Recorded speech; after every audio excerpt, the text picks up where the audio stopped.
Welcome to a 5G use case about edge object recognition combined with high-speed mobile connectivity. What is that?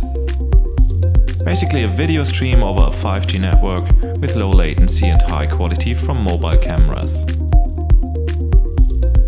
Installed, for example, on surveillance robots or on portable optical devices with augmented reality capabilities.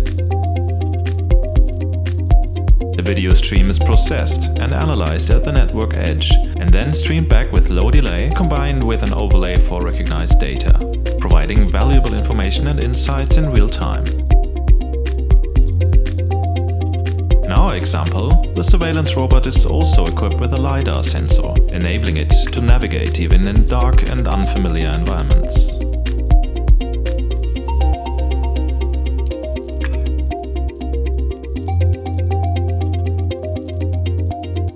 This use case beautifully demonstrates the unique capabilities of 5G technology.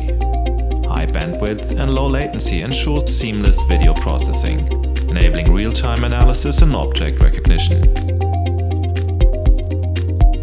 5G also brings an array of security features and also a private spectrum with indoor and outdoor coverage, ensuring secure communication in any environment.